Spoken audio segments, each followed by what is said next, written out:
Mr. Locario will help you with his 30-minute game session. The Mr. Locario's 30-minute game session is a private one-on-one coaching session on the phone or through Skype. For 30 minutes, you'll get answers to any dating questions you have. To set up your 30-minute game session, go to MrLocario.com. That's MrLocario.com. MrLocario.com.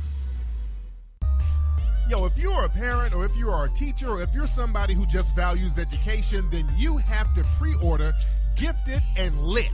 Gifted and Lit is an animated DVD series that uses hip-hop to teach kids lessons in math, language arts, drug prevention, and much, much more. You need to check it out right now at giftedandlit.com. Pre-order right now at giftedandlit.com. What's up, family? If you make music and you're looking for experienced, no-nonsense audio engineers that can professionally mix and master your music, then check out my friends at legendarymix.com. With over 15 years in the music industry, their expertise is unmatched. LegendaryMix.com delivers professional music mixing and mastering for a great price with a very fast turnaround time. You can't beat that. Also, as a bonus, you sign up to the email list at LegendaryMix.com and you'll receive a discount link and a free music marketing ebook. So drop everything right now. Stop messing around. Go, call, or send a text to LegendaryMix.com at 347-565-5892 or send an email to music@legendarymix.com.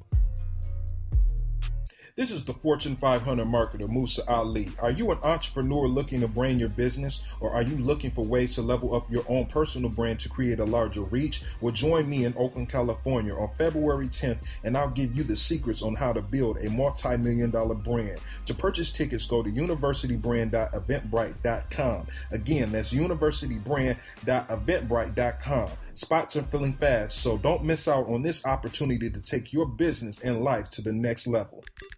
What up, everybody? It's your boy, Crispy, everybody. And I got a brand new video game app out right now, everybody. It's called Crispy's Biscuits, everybody. And you can get the Crispy's Biscuits app right now on the iPhone Apple Store, everybody. And you can also get it on the Google Play Store, everybody. As a matter of fact, everybody, it was the #1 game on Google Play all last week, everybody. The game is so exciting, everybody. There's 10 levels you can help me get through, everybody, where I'm dodging bottles of lotion, everybody. I'm dodging hair clippers, everybody. And I'm dodging taco meat, everybody. So get the Crispy's Biscuits game right now, everybody, at crispysbiscuits.com, everybody.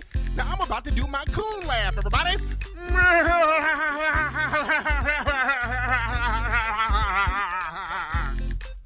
The most intense new video game app has now arrived.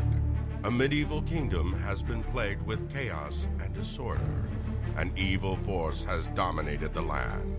And now it is up to the bravest knights to fight back the demonic forces and bring justice to the kingdom of the Moors. Play the newest, most exciting battle fight game app ever, Moorish Kingdom. Available at moorishkingdom.com.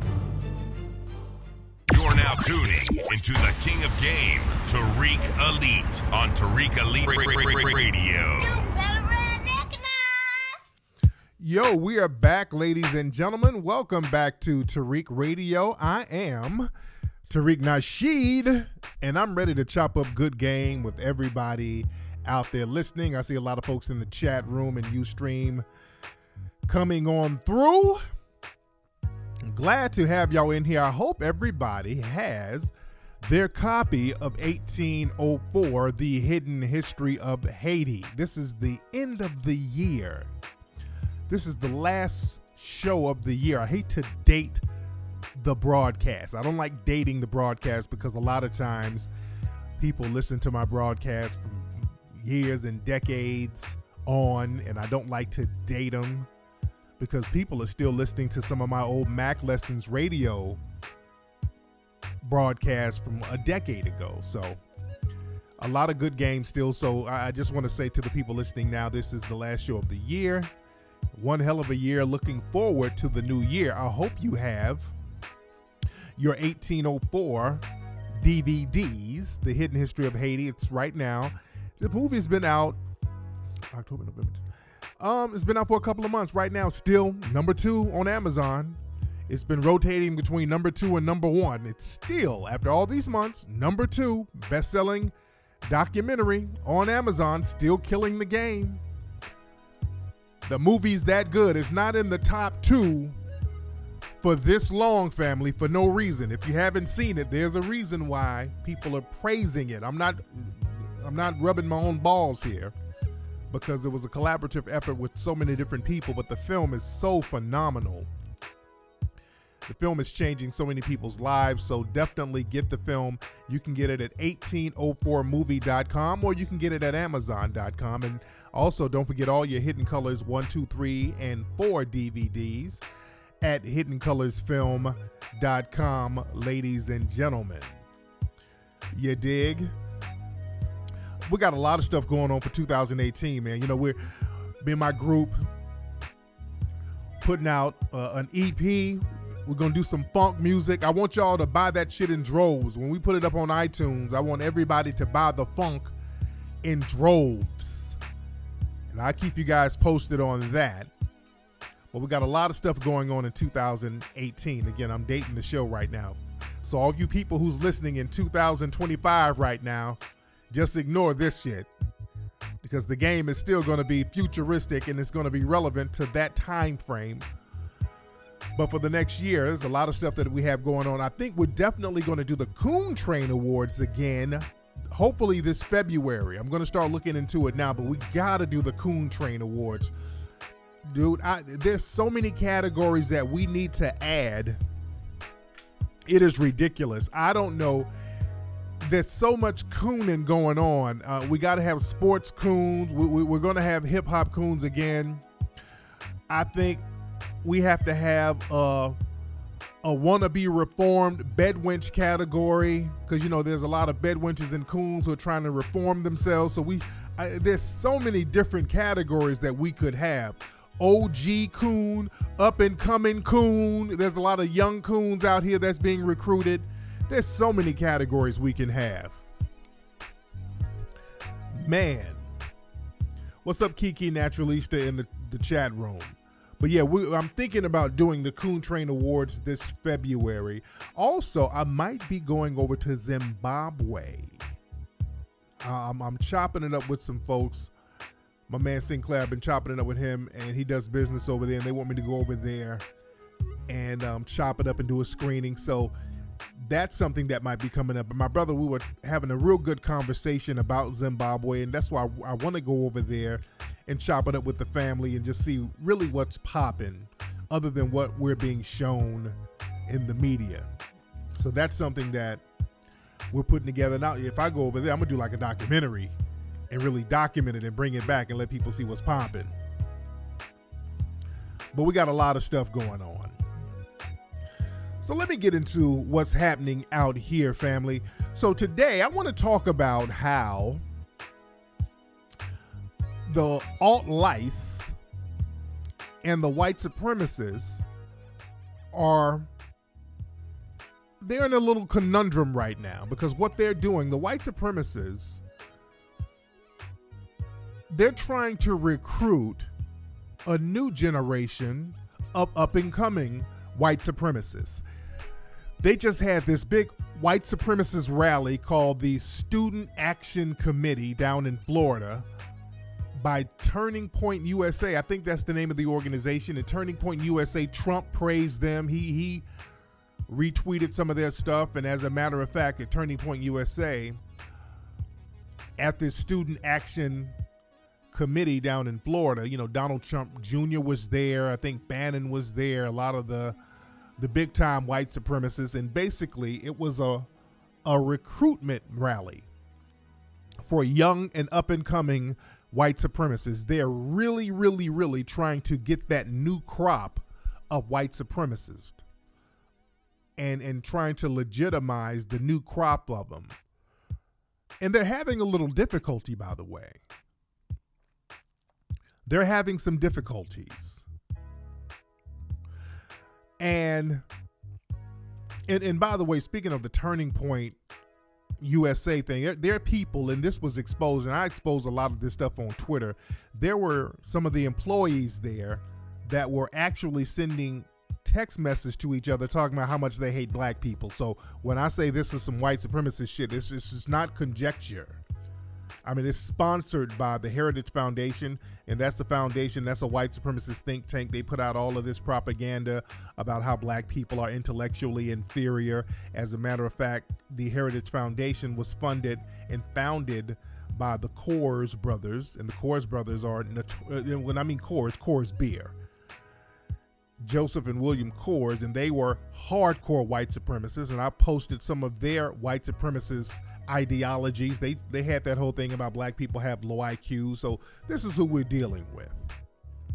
They had suspected white supremacists like Ben Shapiro, the normal crowd, and a whole bunch of them. Joe Walsh, just the whole white supremacist set. And this is why we got to keep our eyes open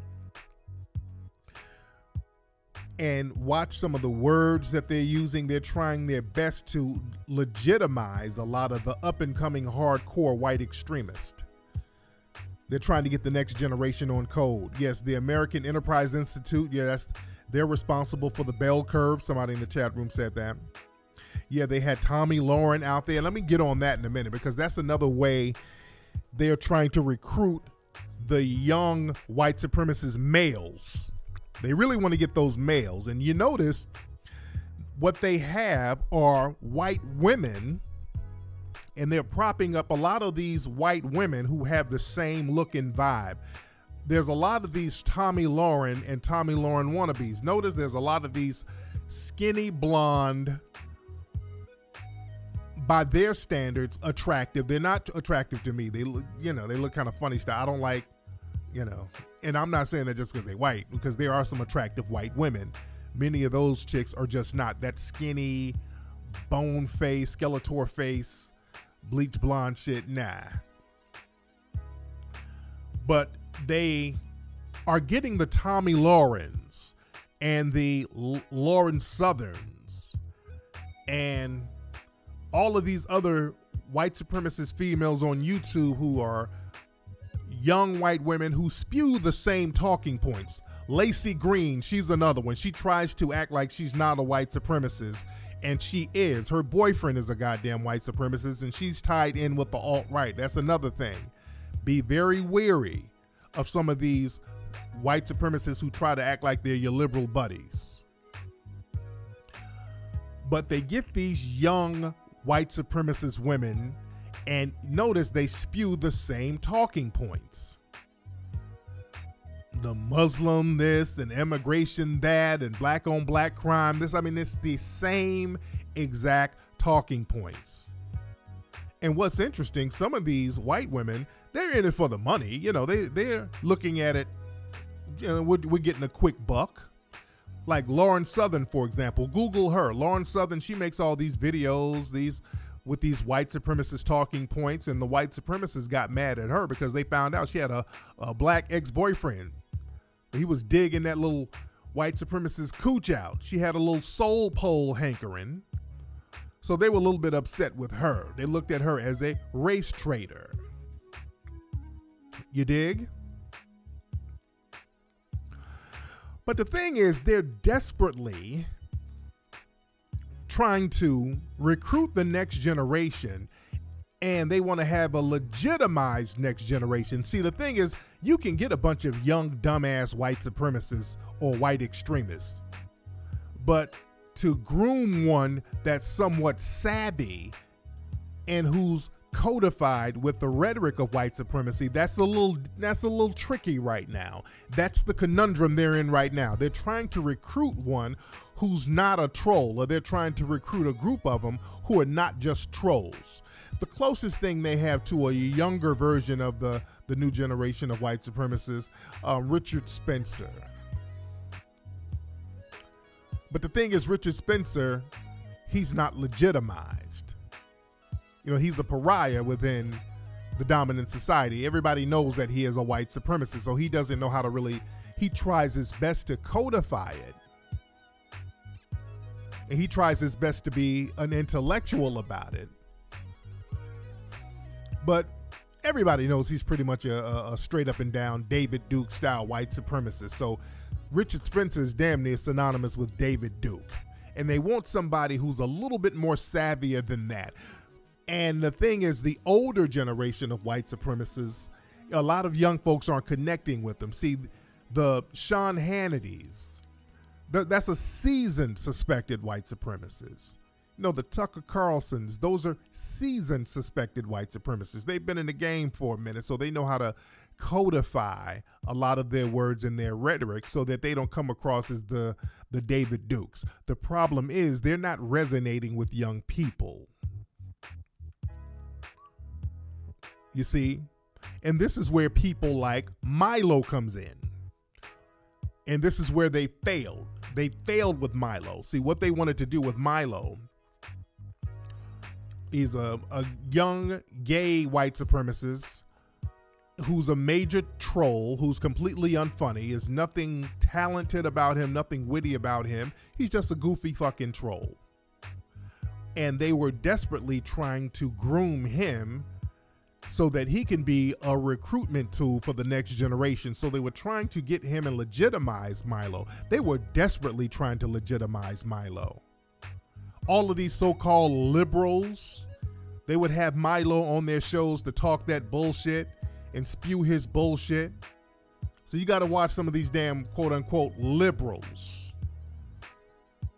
They're all on the team too. They try to throw a little alley-oop to the other so-called conservative white supremacists who are not conservative whatsoever. But the thing is, see, Milo, they tried to legitimize him, but he just kept saying dumb shit. Then he got into some shit where he was co-signing pedophilia, because see, they let him get away with all of his anti-black bullshit. They let him get away with that whole shit they did with Leslie Jones, disparaging that sister like that. They let him get away with that. He ended up getting, thrown off Twitter and all that, but they let him get away with a lot of stuff. And him sending trolls over at Leslie Jones, the black sister, the comedian on Saturday Night Live. And Milo has trolled me before. So he does that. He'll troll you and send all the other trolls after you, because I always call out his white supremacist rhetoric. So he was shitting on himself with the media. The media was looking funny style trying to co-sign this dude, and he's saying all of this vile shit. When it gets into sexual perversion, it's hard to make excuses for a person like that. No, somebody in the room says, is Milo a German name? Milo is Greek.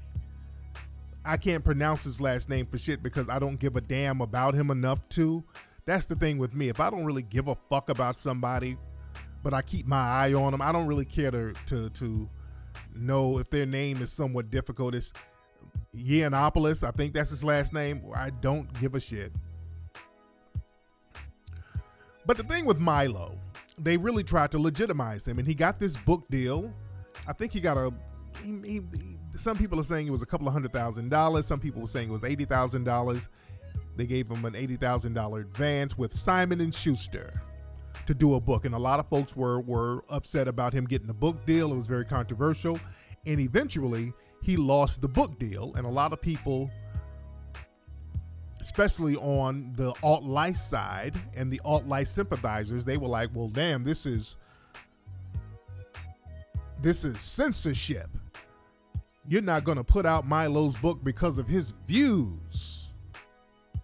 How dare you? So they tried to use that as a rallying call. Look, they're trying to silence the white. It's okay to be white. They're trying to silence us white people, us white supremacists. That's what they're talking about. When they say they're trying to silence us white people, they mean the white supremacists. They try to hide behind everyday white people, but you always have to remind them, white people are okay. You alt-right white supremacists are not. So the thing is, and another thing with Milo, they try to say he's not a racist, he married a black man. Who gives a shit? And that's another con game. Well, I'm not a racist, I'm Puerto Rican. I'm gonna get on that a little bit later too. Don't let the white supremacists fool you with that. They're always trying to refine their white supremacist rhetoric. And the name of the game is denial. No matter how much evidence is there, the name of the game for them is to deny, deny, deny. Come up with asinine excuses to deny. So with Milo, he got this book deal. They dropped the book. They said, we're not putting the book out. So I think he tried to sue Simon & Schuster on some censorship shit. And today, the documents and the paperwork and the manuscript of the book, it became public. The media got a hold of it because of the lawsuit, because the manuscript had to get into evidence. And we see the real reason why they didn't put that book out. It wasn't because of censorship. And also understand this, when we talk about the First Amendment and censorship, that doesn't apply for a private company. Simon & Schuster is a private company, so they can put out stuff or censor it or not put it out. They can do whatever they want to. That First Amendment shit doesn't work with a private corporation. So when you see the manuscript and the notes, because there was an editor putting notes on the side of the manuscript, which is what they do. Again, one of my books is done by Simon & Schuster, and they do a lot of editing. They send you notes every day. Every time you send the manuscript in, they'll send it back saying, okay, you got to say this way. There's a run-on sentence here. This doesn't make sense. You stated this, and you got to cite your source. Simon & Schuster they're real big on that. And they utilize their leeway to change a lot of stuff in your books. As a matter of fact, when I did a book for Simon & Schuster, I wrote a book called The Game for Women. Simon & Schuster actually changed the title of that book because they said they don't like the title. The title is cool, but the book is directed towards women and people are going to think it's a sports book, so you have to change the title.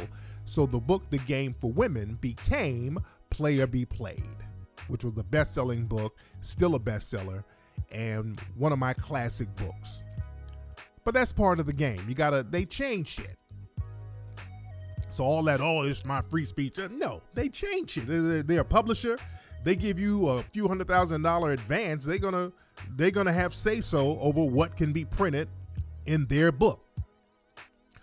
The problem with Milo wasn't no free speech. They didn't put the book out because the book was fucking garbage. That book was garbage with a capital damn G.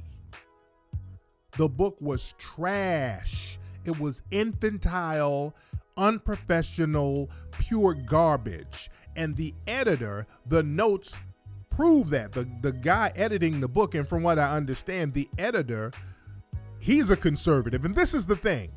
The editor, his name was Mitch something. Now, I don't know this, Simon & Schuster, they're a huge corporation.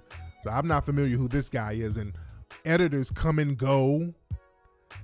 You dig? But what's interesting, this editor, he was getting so frustrated with how trash and garbage and unprofessional Milo's writing was. The thing is, this editor seems like he was trying to get Milo to talk in code. Because understand, the people, when they gave Milo that book deal, they know what Milo was about. Let's be very clear. They know what you're about. They know what your ideology is. And the thing is, they're like, well, shit, we're going to make a quick buck off this thing. We about to get us a little paper off this. They're pumping Milo up, Breitbart, and, the whole Trump team and all that stuff. So they're pumping this dude up. So they're like, let's get us a little piece of change out this. But the editor, some of the stuff he was saying stuff like it's unclear. This is unclear. You got to take this out. This is unfunny. And that's what nothing Milo has ever said. I challenge you to find anything Milo has said that's even remotely humorous, funny, or witty. He's not. He's just a troll. The editor was like, okay, this whole chapter here, you got to delete the whole chapter. This whole chapter just is not going to work. I mean, they're deleting whole chapters out this fucking book. That's unheard of. That's unheard of. When I wrote a book with Simon & Schuster, I would have to change a couple of words, a sentence at the most, not no paragraph or nothing like that. I mean, they make you change a word or a sentence here or there. I'm telling you from experience. They will make you change a sentence here, a word there, not even a paragraph. Little stuff. They made this motherfucker take out whole chapters. They're like, this whole chapter is garbage. This shit gotta go. So the fact that they even gave him a deal, they knew that they were about to compromise their integrity by putting that out. They knew they were going to compromise their integrity, and they knew if they put that trash bullshit out, the publishing company would look like a hack, look like a joke. You can't put just open white supremacist bullshit out. And also, even in the notes, the editor was saying stuff like, hey, Milo, this ain't the place for another black dick joke, because he had evidently black dick jokes in the manuscript. And the editor was telling him, that ain't funny. Take the black dick joke out. What are you doing? This ain't clear. You can't say that. There's no proof of this. There's no proof of that. This is unclear what you're saying. This is unfunny what you're saying here. I mean, all the notes where you just note after note after note, they're deleting shit, crossing it out. And I'm reading some of the things on The Guardian. They did a story about it. It says the publisher calls, he was saying stuff like, was citations needed? Citations needed. Hold on. The editor makes several notes asking the author to tone down racism in the text. The notes were delete irrelevant and superfluous, what's that? Superfluous ethnic joke. The editor also writes of a passage about taxi drivers. Let's not call South Africa white. So they're trying to get him to not be such an open fucking white supremacist. Also, it says elsewhere, Milo is reprimanded for using the phrase dark continent about Africa. So the guy was getting frustrated with him because they were trying to get him to not use all these white supremacist terms. And another thing, and I'm reading some of this stuff on some of the media, it says Milo, who was filmed singing America the Beautiful while the white nationalist leader Richard Spencer and others gave the Hitler salute in the audience, is also criticized for attempting to suggest that the Hollywood left is more racist than Nazis. The editor says, I don't like using Nazi analogies ever. So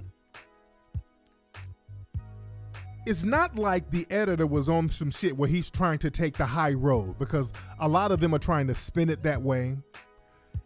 It's not like this editor was trying to take some kind of high road. Let's be very clear.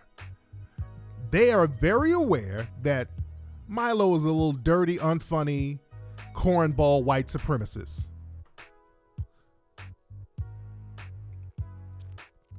They know that he's a white supremacist. They were just trying to get him to tone it down. See, not take it out. Look at the words. Not take it out, just tone it down. Use other words. Don't use the word dark continent for use something else. So that was the whole thing. They were trying to get him to codify it. He's too fucking untalented to do that. He doesn't have sense enough to do that.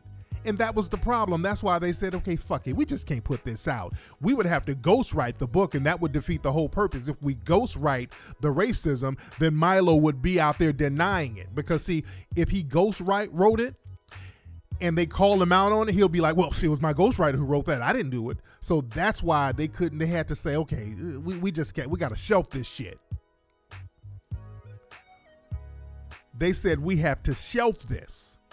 Because truth be told, Milo, like other white supremacists, most of them are just talentless. They're talentless, unfunny, non-creative bores who have to repeat canned talking points. And the thing is, Milo, they put him out to hide his racism behind trolling, and that can attract a young crowd. But the thing is, you can't troll your way through a book and try to be legitimized. You put the book out, and that's going to have a reverse effect. That's going to continue to delegitimize you. So now they're back at square one. And that was the problem. That's why they couldn't put the book out, because it was going to completely defeat the purpose of trying to legitimize Milo and legitimize white supremacy to a new crowd, a new generation.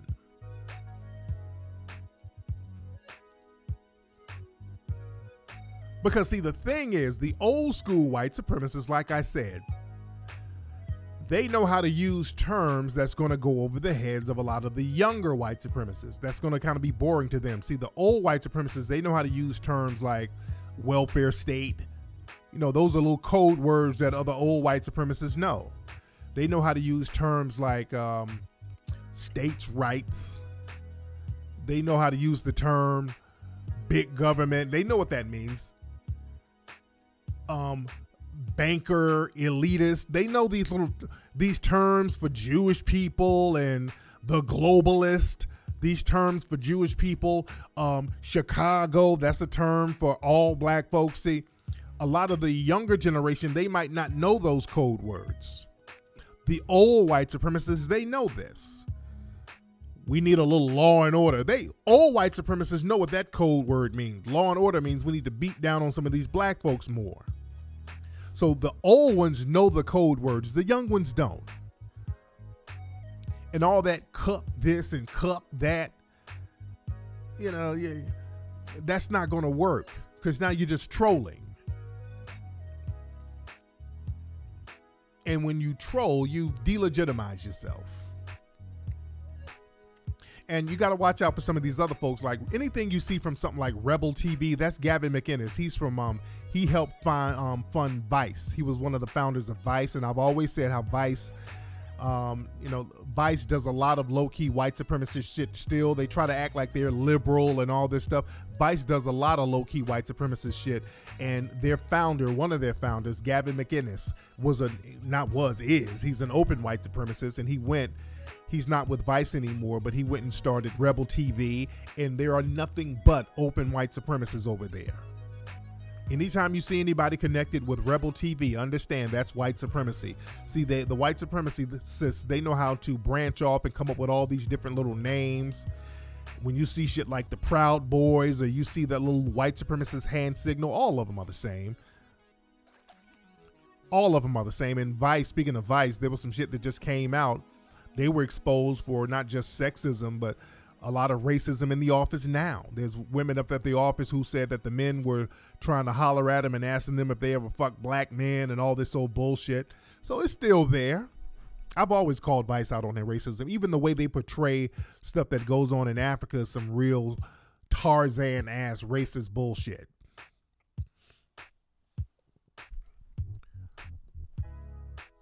So we got to understand how the new generation are trying to make white supremacy cool and hip. How they're trying to do that for the new generation. And another thing they try to do, and this is a problem they're having too, they're trying to recruit enough black folks, coons and bedwenches, to toe the line for them so that they can hide their racism behind them, because it's hard to find coons who are not going to get off code with the cooning. Like Sheriff Clark, that's an OG coon. Like Larry Elder, that's an OG coon. But you're kind of getting tired of the same coon over and over again. It gets tiring. Because now the coons know that they're not needed as much as they used to be. See, the thing is, and my man Sinclair pointed this out, they need coons to a certain degree, especially for the global market. Back in the day when black people would travel globally, the international community, they kind of wrapped their arms around us to a certain degree. And, when there were hostage situations internationally, they would always let black people go. They would always let the black hostages go. When you go to different countries, as a black person, people show you a certain level of respect. They do. And, a lot of people from the dominant society, when they go to other countries, other than, people using them for money or getting some money out of them, people don't really fuck with them like that unless it's a coon country somewhere. But for the most part, the international community was, they'd be cool on us. They say, okay, we understand your struggle, so, we're not going to, if we kidnap somebody, it ain't going to be you. If we behead somebody, we ain't going to behead you. We're going to behead that person over there. And now when you look at television and CNN and Fox News, all of that stuff is international. And they'll put on people like Sheriff Clark and the Jesse Lee Petersons and the Paris Denards, and all these people, put them on international television talking that dumbass coon talk. And then what happens is that kind of fucks up our leeway with the international community. The international community is looking like, damn, okay, y'all, you black folks, y'all talking that dumb shit too? All right, we thought y'all were cool. This is why we have to be ambassadors to Black America, by letting folks know how we really get down. That's why we have to create our own media and get out there and travel and show that we are not all coons. And this is one of the reasons why I'm going to Zimbabwe. Because, I've called it Coonbabwe based on some of the shit that I've seen, but talking to some brothers and sisters, letting me know what's really happening over there. I'm interested to really vibe and chop it up with the brothers and sisters and see what's going on. But they put these coons on international television, and that messes it up for us to a certain degree. But now, the white supremacists, they're so secure in the white supremacist movement, they're not giving the coons as much work as they need to. They're only bringing out the coons once every blue moon. And Raw Story, it was Raw Story and some other media outlets, they put out something that says, treat it like a novelty. Black conservatives expose what it's like being part of Trump's tone-deaf party. And you have people like Crystal Wright. She's one of these bed wenches. And for some reason, Crystal Wright, she's looking real haggard lately. Coonin really does a number on you. But, she was one of those, what about black on black crimes, black this, black that, really showing out for white people. She's complaining that she's being treated as a novelty. They only bring her out for fundraisers. Another one, Paris Denard. They're talking about how they don't feel all the way included. And this article says Paris Denard explains that he gets a tremendous amount of pushback from the black community while admitting that he doesn't necessarily agree with conservatives who say that racism is non-existent. For those who do question my blackness, this is the reality of it. At the end of the day, I'm still a black man. I'm acutely aware of that. There are pockets of this country where I have or may have been discriminated against. It is what it is. I know the impact of certain policies on our communities. I have experienced racism. I get it. So what these Negroes are trying to do, because the white supremacists are kind of pushing a lot of the coons out. They don't need as many coons as they used to. So what they're trying to do, they're trying to kind of ease back over here to black society a little bit. Because that little coon money is starting to dry up some. So you notice with coons, even Charles Barkley a little bit, he came out talking against Roy Moore. Roy Moore is wrong. Roy Moore is wrong. Roy Moore is terrible. The Democrats need to do something for black people. He's trying to talk a little, with a little soul now. Because that coon money, it looked like it could be drying up any day now. And they're seeing high profile coons and bedwenches get their walking papers, like Omarosa. When you see that, Omarosa literally getting thrown out the White House, that's scary to other coons. And Omarosa's ass. Omarosa, I saw some article where she was talking about, well, I felt lonely being in the White House because of the lack of diversity. If you don't sit your ignorant ass down and shut the fuck up. Oh, Omarosa, don't you even try it. Oh, don't you try it talking that I felt lonely shit. These mammies and bedwenches, they love being the only Negro in the room. Don't ever let them fool you with that I felt lonely bullshit. They love being the only Negro in the room. They love it. They love it. They will make sure other black folks don't get to come around. They'll make sure you get fired. You notice at your job, black people, you notice at your job, if you got a supervisor who might be a little bedwench or something, especially if you're another black woman and you got a sister who's a supervisor and she has a little bedwench vibe, you notice she be doing all types of little shit to undercut you at your job. It ain't the white people. It's their negress who does it. They get their bedwench to do all the dirty work for them. You know what? As a matter of fact, on a plane, on a flight this week, it was 2 NBA players.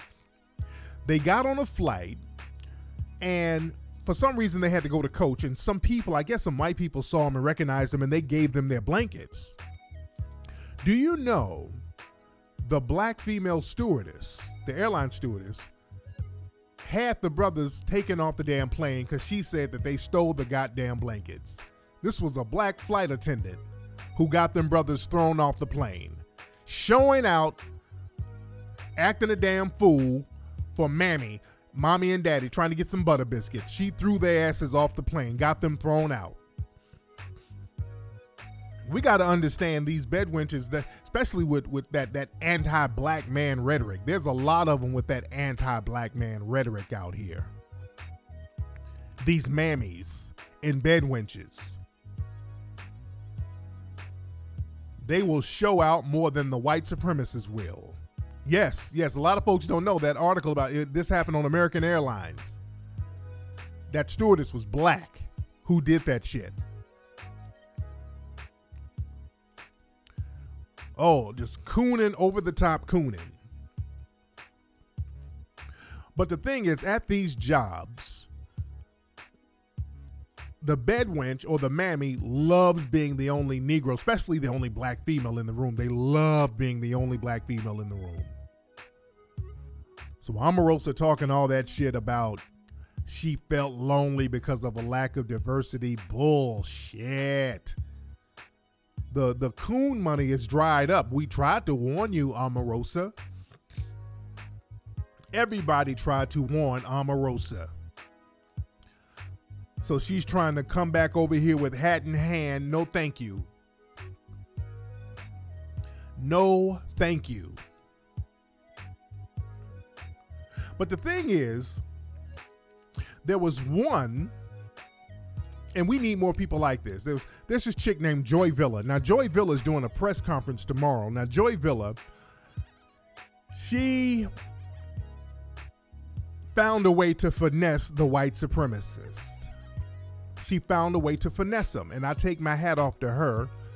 And more people need to do this. They need to finesse these white supremacists, and this is something that has them shook. Now, Joy Villa, light-skinned, she's this thick, light-skinned chick. She went to this Grammy party wearing a Trump dress. So she sent a dog whistle to all the white supremacists. Hey, I like Trump, and I'm willing to be your shield. Meaning you can hide your racism behind me. I'm going to act like a big old Trump supporter. And the white supremacists gathered around her. They start propping her up. Even Trump shouted her out on Twitter. I mean, they've been pumping Joy Villa up. She made a song called Make America Great Again. Got her some little money off that. She was always bad-mouthing me on Twitter. That's how you got to really sell it. And that's one thing with the white supremacists and the coons and the bedwenches. They have to attack me. That's one of their measures to show that you're down with team white supremacy, if you can attack prominent black empowerment people. So she would attack me all the time. And I would encourage her because I saw what the fuck she was doing. I saw she was hustling. I knew she was hustling. I go look at some of the old tweets I said about Joy. A lot of people say they still iffy on Joy. That's beyond the point. Beyond the point. Beyond the point. Don't let it go over your head. Don't let it go over your head. That's beyond the point. What she doing is actually working. Doesn't matter if whatever you feel about her, is having the desired effect. She was infiltrating them white supremacists. She was hustling for paper, and they took advantage of her, and she called them out on it. And what happened, and again, Steve Bannon, all these people, all the heavyweight white supremacists were propping up Joy Villa. They were propping her up heavy, parading her around, all of them. This chick from the Pussycat Dolls, Kaya Jones, was propping her up. Now, Kaya Jones, let me say this.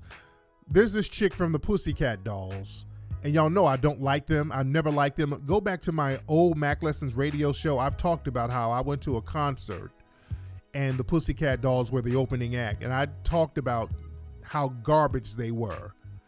Even back then, I said they must have sucked dick to get a record deal for them to be that damn horrible in concert. I went to see Snoop. They were opening for Snoop. I'm like, somebody need to give me some money back for that garbage that I saw. But one of the chicks from the Pussycat Dolls is a hardcore fucking white supremacist with the shit she says on Twitter.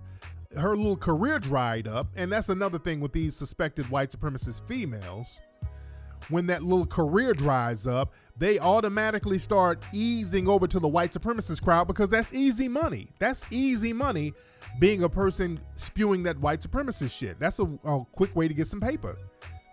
Even if you're a black person and your little money is tight, you spew some white supremacist bullshit and you get a couple of dollars. Look at the Crispies out there.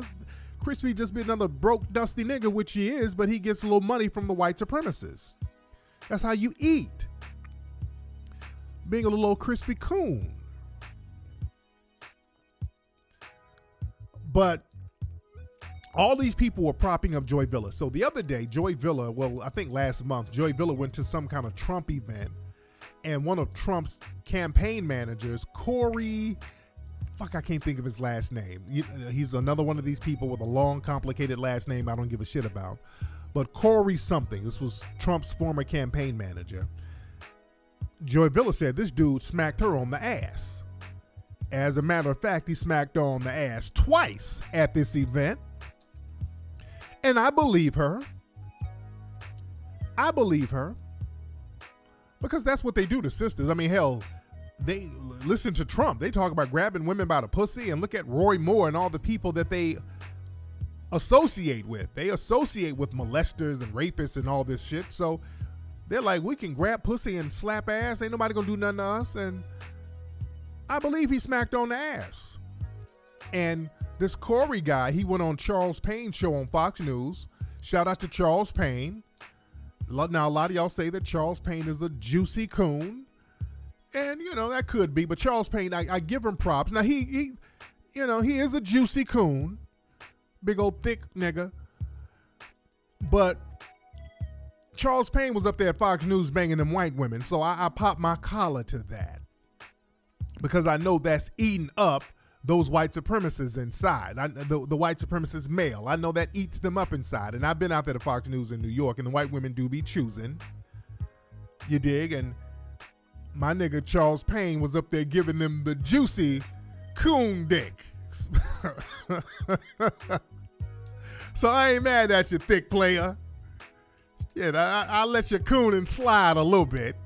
You're knocking them off up there, nigga. Somebody in the chat room said, Paul, juicy coon shit.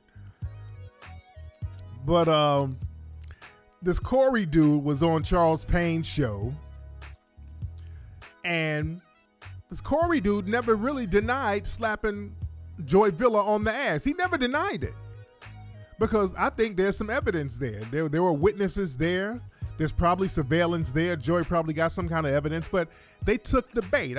I think Joy was waiting on an opportunity for them to go that way, and they did. And then she called him out on it, which is good. I'm with her on that. And the white supremacists are pissed. They are so pissed right now. They were like, oh, this chick betrayed us. And overnight, Joy Villa was a hero. She was a great conservative. Oh, leave her alone, you black folks. Just because she thinks differently than you, she's a great person. She's a wonderful person. All of a sudden, she's all types of nigga bitches. She's all types of whores. I tweeted all the comments of them calling a woman a whore. She became a whore overnight. And all you sisters out there, this is what your suspected white supremacist peers feel about you. Now they can stop being fake because all that, hey, you're a Trump supporter too. We're like family. No, that's them being fake. Now they're going to be real. They're calling her all types of fat whores.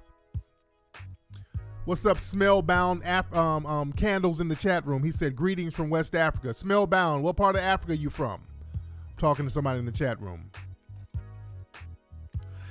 So the white supremacists are so mad at her. They were like, that whore tricked us. And now they're confused, and now they don't know who to trust.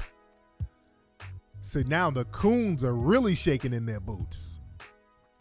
Because now all the coons are going to be looked at suspiciously now because they had one of the people who was they thought was a coon and a bedwench. They turned on him.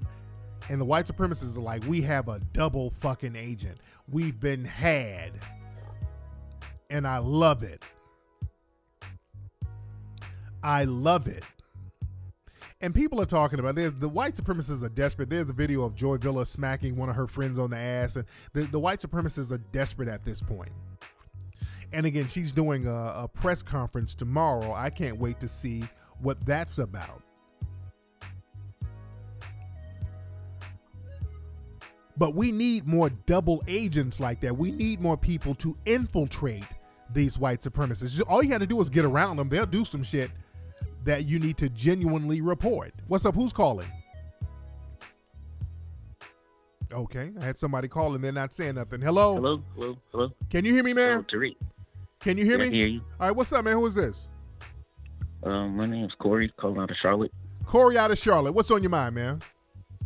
Man, I was just thinking, since you have since you're a relationship expert and you have a tight mouthpiece, I was thinking maybe it'd be a good idea if, like, Isn't Radio did like a cameo scene on Insecure, because he's talking about relationships and you're a relationship expert, so I was just thinking that would be a great idea. Man, that's random as hell. I mean, shit, that's random little motherfucker. Nigga, are you smoking? Because you smoking, right? That's what niggas, when they get high, they start thinking of some of the most randomest ass shit. Because what you just said is random as fuck. Did you smoke something tonight, brother? No, I don't smoke. Man, what did you do? No, brother. What are you smoking over there? You taking Percocets? You like, hey, man, I got a great idea, nigga. I got a great idea. What you need to do, brother, is go on Animal Planet. You and the women from Ism, and y'all do the show live on a fucking camel, nigga. There ain't nobody never done no shit like that. You do the shit live on a camel, go through the desert, nigga. That should be off the chain, and you can get some of that money from the Humane Society, my nigga. You can cake out. I mean, I don't know what you, brother. That's random. That's random as shit. What made you think of that, by the way, brother? What made you think of that? Because you're a relationship expert, and just commend you on your advice. All right, I respect that, but I mean, just that correlation, doing a cameo on a random fucking show. All right, brother, say no to drugs, though, brother. All right, this nigga right here. What teenager?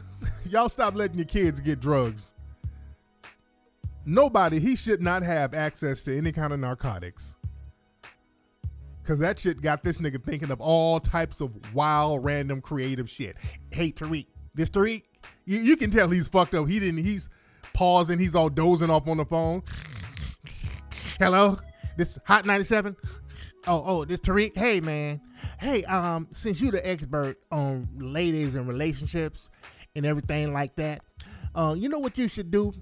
You should go down to the cupcake shop and get a bunch of cupcakes with your face on it, and then give it to ladies out there, and then they eat you, and they eat some of that game, and then they give pussy to niggas like me. And that should be bomb, nigga. Just you put your face on there, and your face is gonna translate into the food. And when women eat it, man, they're gonna be giving pussy to everybody, nigga. That's how tight your game is. Like, what the fuck are you talking about? What is this nigga talking about? My God, brothers, come on, y'all gotta be alert. Y'all gotta be alert. Y'all gotta be alert, family. Y'all gotta be alert. Y'all gotta know what's going on out here, family. Y'all got to know what's going on out here, man. Man. Tariq. Hello, this Tariq.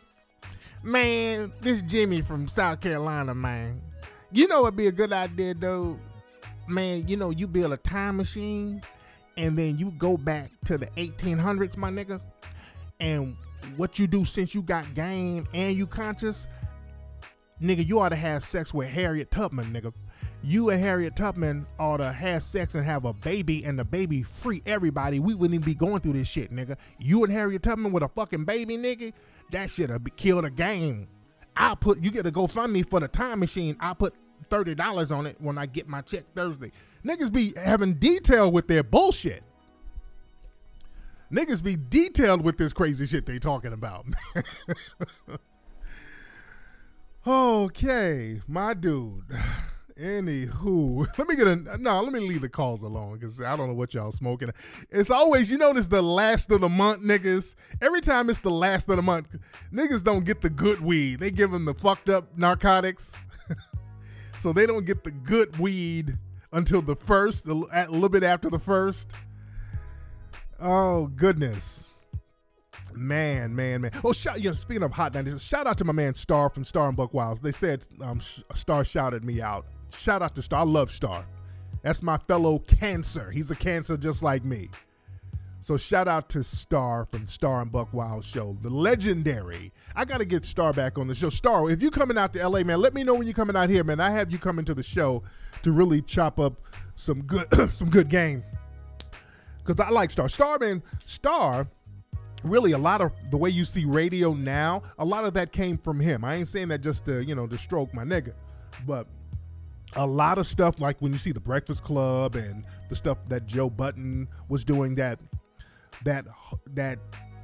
unabashed truth, that bold, telling it like it is, and just, that type of shit, that started with him. Nobody was really doing that before Star. Nobody was doing that before him. You got to give that brother his credit as far as that, just really being hardcore. And he said, "Oh, fuck it. If I'm a hater, I'm an objective hater. Shit, I own that. Now what? You dig, man?" And shout out to Boyce Watkins. I'm doing Boyce's Black Business School, so I'm going to be working with Boyce on that. I'm doing the Black Business School thing. We're going to be chopping up some real good game. And that's going to be, I think I'm doing that Monday night. And check with Boyce's website to get the details on that. But I'm going to be doing the online classes, just talking about business, dropping some good game. So y'all need to check with my man Boyce's website. Shout out to Smellbound Candles. They sent me some candles. Shout out to Smellbound Candles. They're in the chat room right now. You're in West Africa. Where in West Africa are you? And let's chop it up. Smellbound Candles. If you can call up 818-850-5404, that'll be popping. Nate, Nate 32, what's your area code, Nate? Somebody's trying to call up, and I know I'm live, but a lot of folks in the chat room right now. And I'm asking Nate, what is your area code? Somebody said, this Nate dude is trying to call her. Let me see if this is him. What's up? Who's calling? Hello? Hello? What's up? This Nate? Hello? What? Hello? Is this Nate? Yeah. Okay. What's your name in the chat room, brother? Okay, this nigga holds. Okay. This nigga hung up. Y'all fucking up the flow. See, this is why I kind of chill out on the calls. This is why I kind of chill out on the call. Okay, yeah, that was you, Nate. He's bullshit. Nate is bullshit. He's fucking around. Another article that I saw, and I want y'all to look this up, by the way. I wanted to touch on this. And I've been talking about this for the longest. This article came out today. It says, with the rise of the alt-right, Latino white supremacy may not be a contradiction in terms. And I don't want to read too much of the article because it's a lot of stuff here. So, but they're talking about what happened in Charlottesville, people getting beat up, people getting killed. And they talking about some of the people that were involved. It said, the identification of one of the men in the white tank top and the red hat shook many. It was revealed to be 33-year-old Puerto Rican resident of Georgia, originally from the Bronx. I'm the only known Brown Klans member I've ever met. Alex Michael Ramos joked in a Facebook Live video before he turned himself to the police. The Facebook post has been taken down. Christopher Rez Monzon, a 22-year-old Cuban-American, is associated with the League of the South, which the Southern Poverty Law Center classifies as a neo-Confederate hate group. Monzon was arrested weeks after Charlottesville for charging protesters in a separate Florida demonstration. Nick Fuentes, a 19-year-old student who hosts an alt-right podcast called America First, is said to have left Boston, who had said he had to leave Boston University in the aftermath of the Charlottesville protests because he received so many death threats. The presence of these Latino men at some of the largest white nationalist events in recent memories underscores the complicated racial position of Latinos in the United States. Latino white supremacy might, as it turns out, might not be a contradiction in terms. Increasingly, Latinos are identifying racially as white. In fact, more than half did so in the U.S. Census. I'm not going to read the rest, but y'all can look this up. How long I've been telling y'all this? The Latino white supremacists are just as worse as the other ones. I've been calling them out. Cassandra Fairbanks, she's another alt-right white supremacist. I've been calling her out for years on Twitter. She claims she's Puerto Rican. How am I racist and my mama's Puerto Rican? There's a bunch of these fucking Puerto Rican, Mexican, Latino, Cuban, damn white supremacists. This is why black folks don't ever use the term black and Latino. We've been telling y'all for years. Claude Anderson has been telling y'all for years. We've been telling y'all for years. Stop using the term black and Latino. There is no camaraderie with the Latino community as far as racial injustice. Notice they don't really speak out against racial injustice like that. You have a lot of them joining these alt-right fucking racist organizations. The Zimmermans and the Officer Yanez's, these dudes are not anomalies. These dudes are part of the system of global white supremacy. When you go to these quote-unquote Latino countries, you see the whiter Latinos on top and the darker Latinos in shanty towns living on the bottom. They practice the same type of white supremacy in Latin countries as they do here.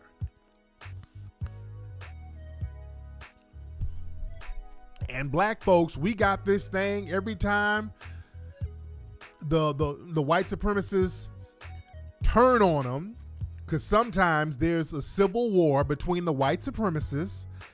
Sometimes they get mad at the ones who aren't quite white enough. They got to keep the ones who are not white enough at bay. And we want to jump in trying to help a group who ain't really trying to help themselves. They're not even trying to help themselves, let alone us.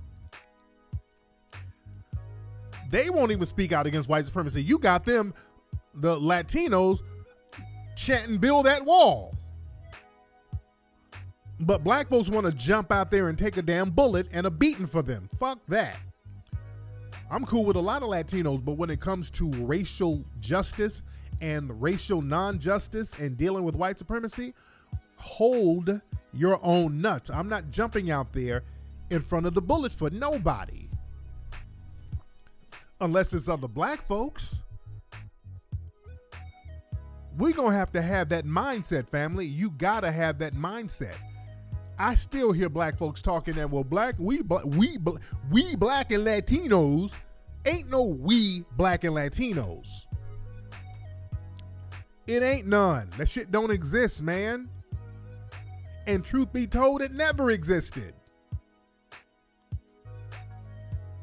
And shout out to Erica Garner. Our sister Erica Garner, she had a heart attack.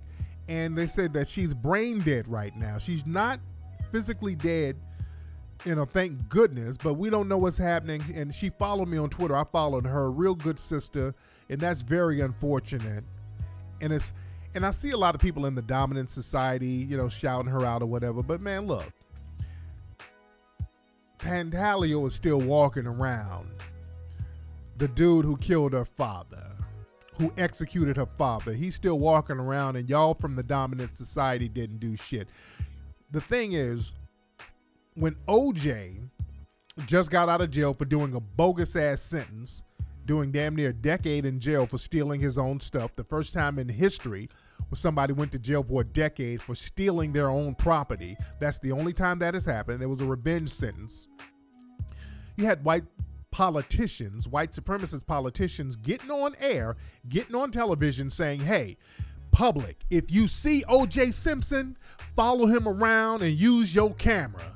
You keep an eye on him. If you see him, you let us know what he's doing. You follow him around, and that's what they do. They follow OJ's ass around everywhere he goes. He's going to get gas, they're following him. He goes to a bar to have a drink, they're following him and filming him. If that's the case, y'all need to be doing the same shit for Pantaleo. How come you're not doing it for the damn Daniel Pantaleo who not shot and killed, but choked Eric Garner? Why are you not doing that for them? Okay, hold on. Let me see if this Nate dude. Yo, what's up, Nate? Is this Tariq? Yeah, man, what's up?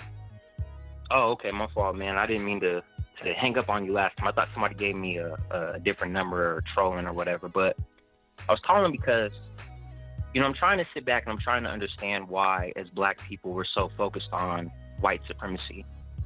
When we look at who's pulling the strings behind white supremacists, it's Jews. Okay.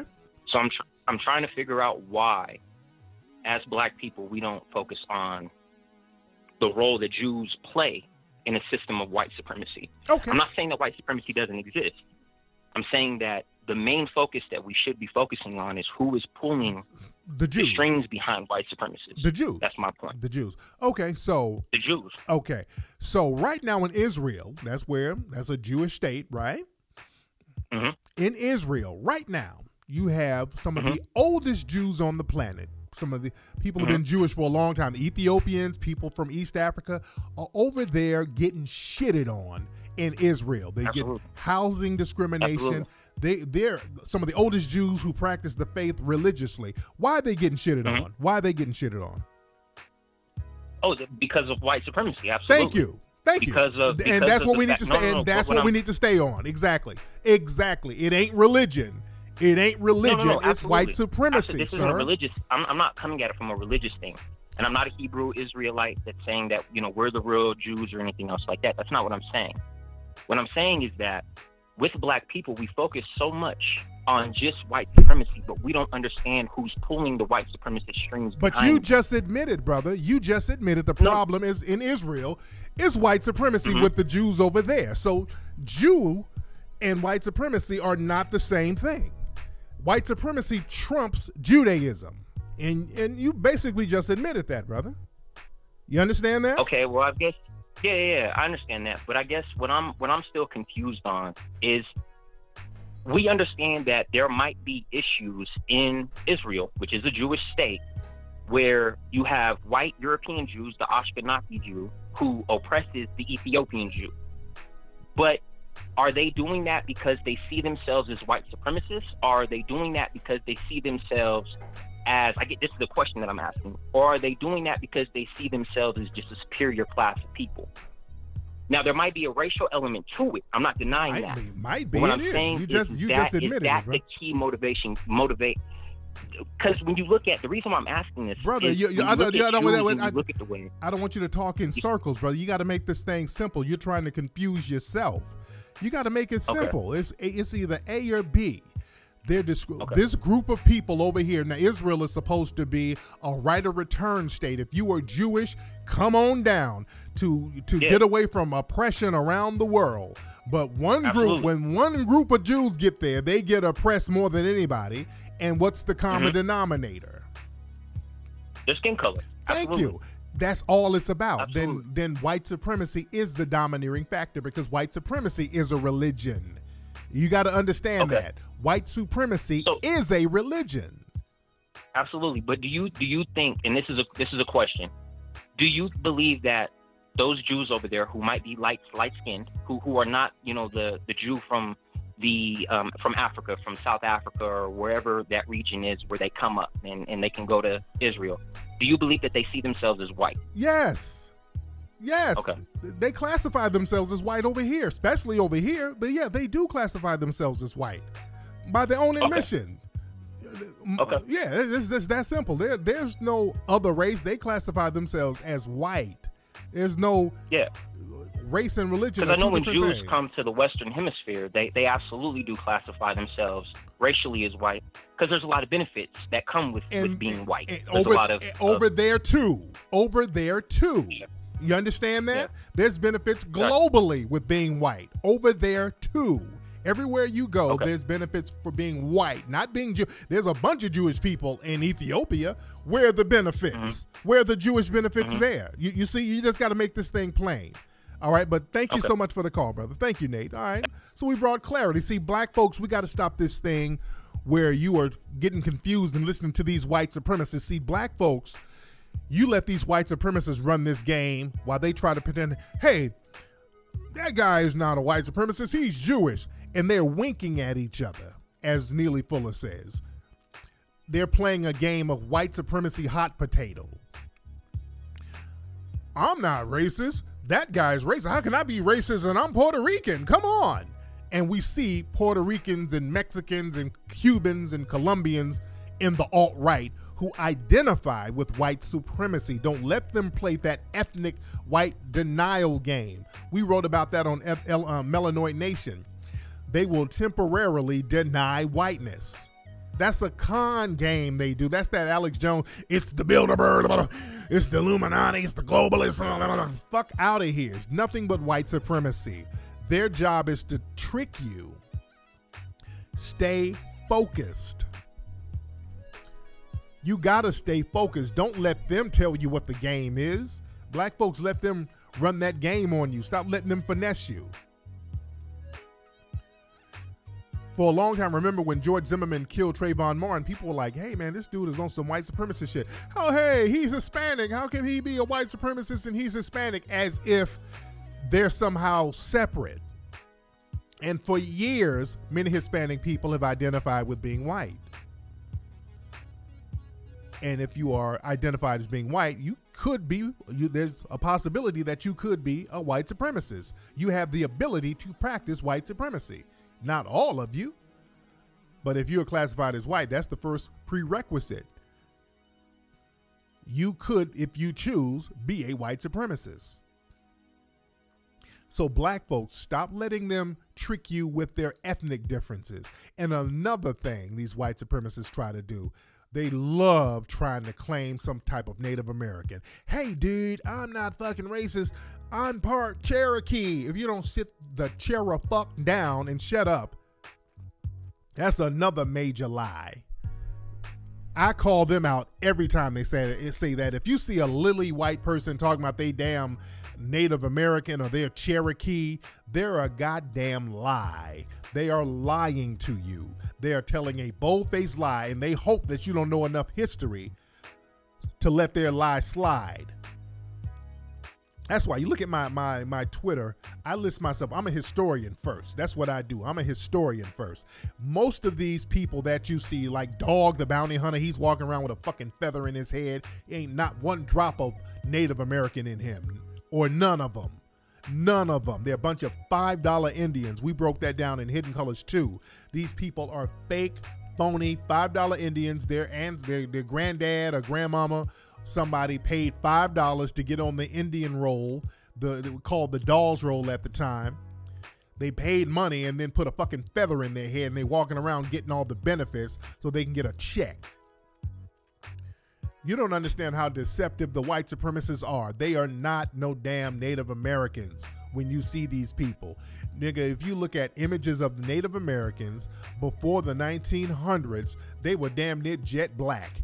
Go look at that movie, The Revenant, by, what's his name? What the fuck is his name? Nah, I'm having a brain fart. The dude who won an Oscar. Why can't I think of this dude's name? Leonardo DiCaprio, my bad. That's his name. I don't know why I couldn't think of Leo's name. But I think he won an Oscar for that movie, The Revenant, where he was playing this